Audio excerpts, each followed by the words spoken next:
Moses had gone to Latosha Primary, that's the school we worked with, until he was in grade 3. And then in grade 3, he got sick. And whatever the sickness was, I don't really know, but it left him in a wheelchair for several years. He was very sick. And then he finally was able to get some medical care, and he was able to then be able to start walking again and get healthy again. But in the meantime, his father had passed away. Moses was not able to go back to primary school because there was no money. So he went off to work, and he did odd jobs around for a long time. And then he got a job working as a conductor on the public buses. So he worked there until he saved enough money that he could go back to school. He was 23 years old when he went back to school, and he went back to Latosha Primary again. When we finally met him, it was towards the end of 2011. He was at the high school. We talked to him, we got more of his story, and we found out that his money was essentially running out. In the high schools, they have what they call prefects. And those are students that are selected by the teachers because of their performance, their responsibility, their maturity, and how well they do in classes. They usually only select Form 5, which is 12th grade students, to be prefects. They selected Moses coming into Form 2 as being one of the prefects. When I asked him, when I first met him, what do you want to do when you're finished with high school? And he says, well, if I can finish, he says, I hope to be a businessman, but he says, I don't think I will be able to because of my age. And I said to him, oh, because of your age and you understand how important an education is, you will be able to do anything. And I said, I hope that what you will do is you will encourage other Swazi children to stay in school, because you know how hard it is out there in the real world.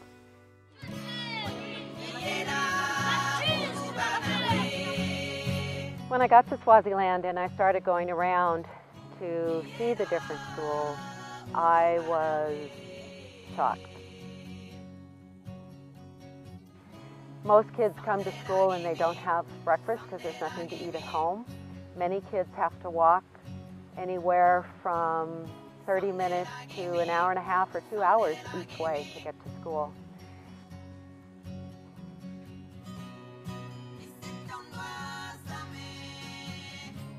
One of the projects I helped with since coming to Swaziland, I helped it get started, was a project we now call Lutanda La Crestu.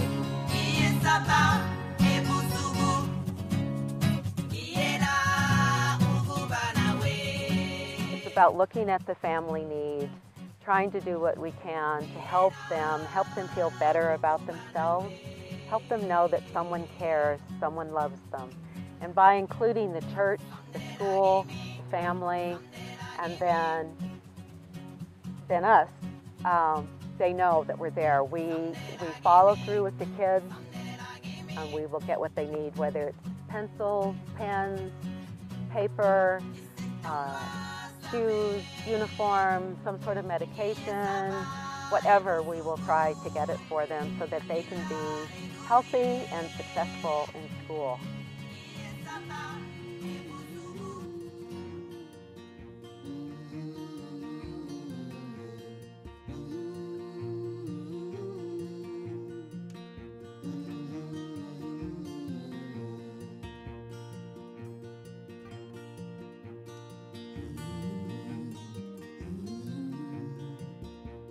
In 2007, August of 2007, I came to Swaziland. I did not know a soul, did not know where I was going.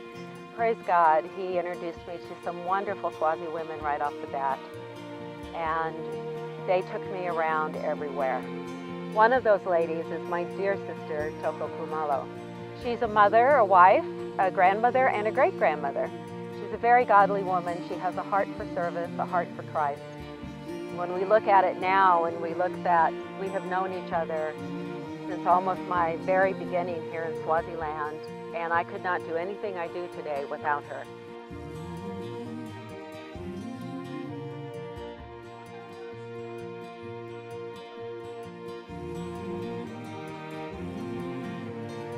I strongly feel that it's the children that are our future, especially in Swaziland, but also in the world.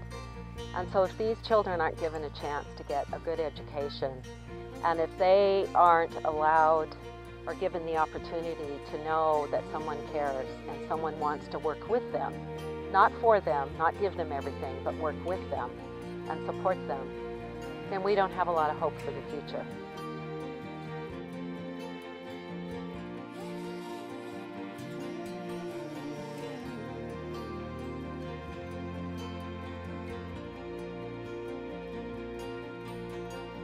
So when I look back on my time here, and when I look back on Moses' story, you know, I think about it, and I think if I was only here and all I did was help Moses, everything's been worth it.